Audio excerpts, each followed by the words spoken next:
Акчол Махмудов биринчи класстан бери грек-рим күрөшү менен машыгат. Айтымында ал үчүн спорт жашоонун маңызы. Ошондон улам жаш балбандын алдыга койгон максаты бийик. Финляндиянын Тампере шаарында өткөн дүйнөлүк чемпионатта өзүнүн мыкты экенин көрсөткөн Акжол эл аралык аренада күмүш медаль тагынды. Бекенине бүгүн келген балбан алтын албай калганына өкүнүп турганын айтат.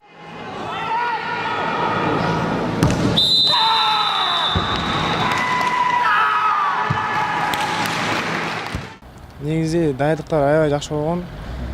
Курама команданын башкы тренери Шухрат агай менен 4 спор көрдүк.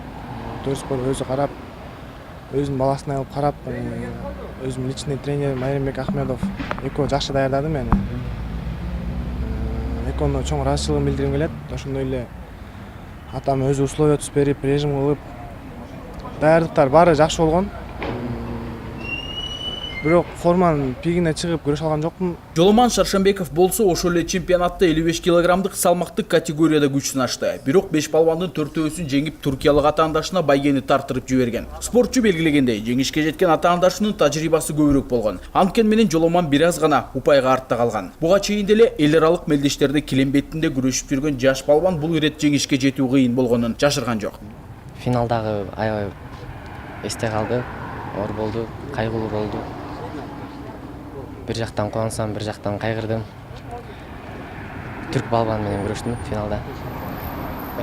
Ал 3 жолку мирдин финалисти, чемпион Европы. Ошо ага 2-13 эсеби менен утулуп калдым. Жоломандын чоң атасынын айтымында алардын ата тегинин баары күрөш менен машыгышкан. Ошол себептен спорт менен Жоломан бала кезинен бери эле тааныш. Небересинин бул жеңишине кубанып, толкунданып жаткан карыя. Жоломан чет жакта Кыргызстандын намысын чемпионатта коргоп жүргөн кезде сарсана болгонун айтат. Түйүстө бар болсо керек. Мен атам күрөшүп жүргөн. Мен де кичинеги күрөшчүмүн. Ошол анан булар мээнети күчтүү. Кудай берип атыр. Кудай бергенине шүгүр айланайын Кудай.